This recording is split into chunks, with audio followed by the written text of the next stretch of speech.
How is this helping? Welcome back, YouTube. It's Old Chevy 4x4 coming to you on July 31st, 2024. I hope y'all are doing well. Hope y'all are staying cool. It is a balmy 96 degrees with 110 degree feels like here in this lovely part of Tennessee. It is a good steamy day. I got a quick update for you guys, and as you probably figured out from the intro to the video, without further ado, guys, let's just jump right into this one. Ladies, gentlemen, my YouTube friends and family, without further ado, let me introduce you to Buford. Buford, come here, buddy. What we have here is a fine specimen of a 7-month and 1-week-old boxer puppy. He does look a little small. There's reasons behind that. We'll get into that in a second, but we'll kind of give you the rundown on Mr. Buford's story. So we picked him up when he was 6 months old. We were not looking for a dog in any way, stretch or form, but a guy I work with was telling me about this skinny little puppy that they had, and they had picked it up. They were trying to get him healthy, and he was just in terrible shape, and they were kind of in over their head. So, you know, no fault to them.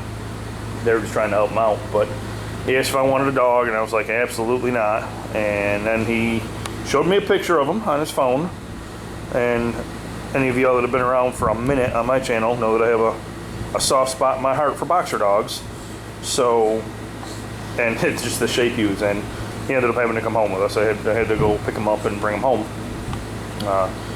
So we brought him home, and again, here's a picture of what he looked like. At 6 months old, a male boxer should be like 41 to 45 pounds.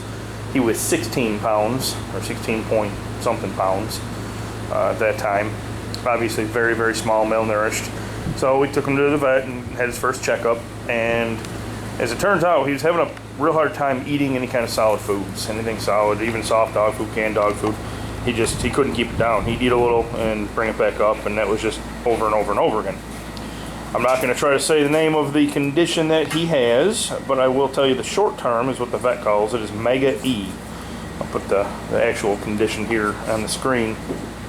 Basically, if you've never heard of this, it is a abnormality or a slight paralysis or other issue with the esophagus or the muscles around the esophagus. Basically an upper GI tract issue from the mouth down to the tummy. And what it does is it basically will not let them process food from their mouth down into the stomach. So essentially he was just starving to death. No matter how much food you gave him, he was just starving. So there's several ways it can be treated. There's several different types of this condition and different varying degrees as far as how severe it is and whatnot. And thankfully his is really not that severe at all, but his esophagus shortly above his stomach is essentially kind of frozen or paralyzed as just by himself. With a little medication, it stimulates those muscles and it makes him work, and he can eat just fine.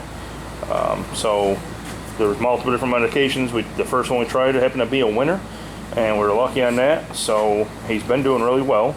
He's put on over 15 pounds in the past month and a week. He's still, as you can see, skinny, and I would say definitely stunted. I don't figure he'll ever be nearly the size, you know, that a male boxer would be. But he is living, and he's healthy, and he's shiny, and he's doing really well overall. He's been back to the vet several times for multiple checkups, and he is just basically a little hellion at this point. So the initial plan, you know, Julie, my wife, has always been big in the rescue world as far as fostering, helping people adopt, transferring dogs, sponsoring dogs, just all that kind of stuff. And initially, we thought it might be a sponsorship type of deal or foster type of a deal. But as it turns out, with the medical conditions he has, and it's going to result in continuous vetting and medications and special feeding regimens and stuff that just a lot of people don't typically want to put up with. So he'd be kind of hard to place. Quite frankly, we're going to keep him. I'm not going to lie. We're going to keep him. He's here now, and Clyde has adapted to him very quickly.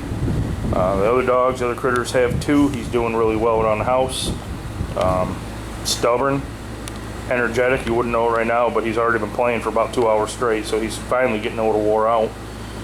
But just a great little puppy all the way around, and took right to the shop like nothing. He comes out here and hangs out with Clyde and me and just kind of messes around and gets in trouble. But that's what I had for you guys. Just wanted to keep this as relatively short as possible. Introduce you to the newest family member. And with that, we will let you get going. As always, guys, thank you very much for watching the videos, checking out the channel, leaving the comments, and all that good stuff that you do. We really appreciate it. And he really wants to get down.